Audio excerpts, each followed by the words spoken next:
Because after all, seeing us, isn't it the hardest thing that we do? And it takes courage. Recently, I was in a dressing room, and I have been the same size for 15 years.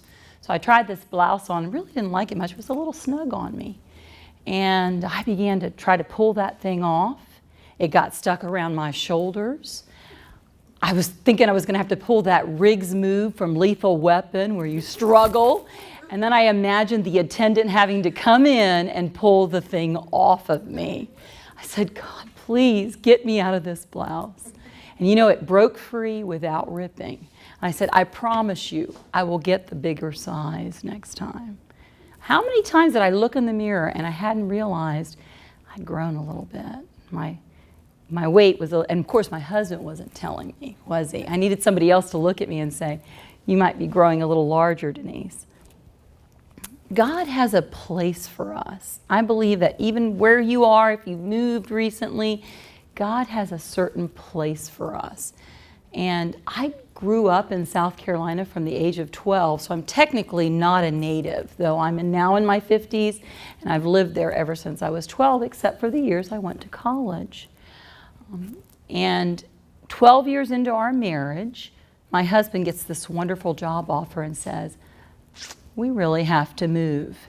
I felt like Abraham because my family lived there. I loved my mother's farm.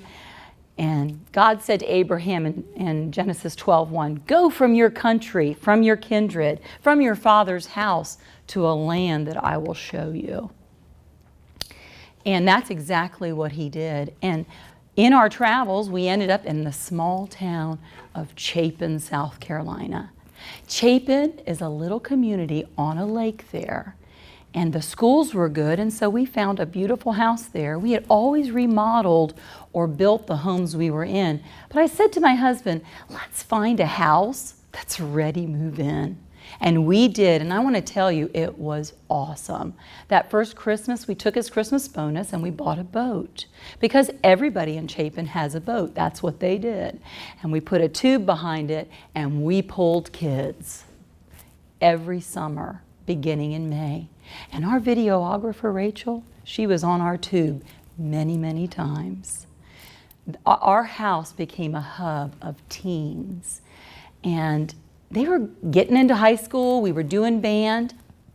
I realized when we first moved there just how small that town was. I was in line at the grocery store, and the woman that was checking out, somebody behind me yells out to her, Mary, isn't it your birthday today? She goes, yeah, it's surprising that you remember.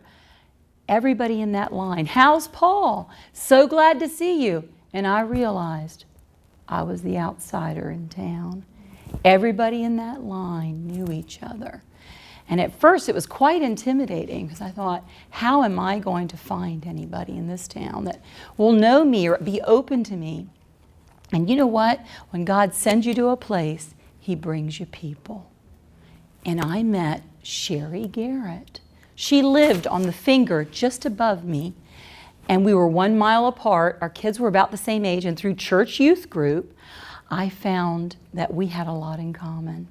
She was more outgoing than me, and she had lived there 5 years longer. And so Sherry would just call me up and say, you want to pass out programs at Chapin Theater? And I'd say, Chapin has a theater? Wow, yeah, let's go. She dragged me to the Hat Ladies events, to the Chapin Labor Day Parade. I was in Bible studies with her. And you know what? After a while, Chapin grew on me. Because God has people, doesn't He? When He plants us, He gives us people.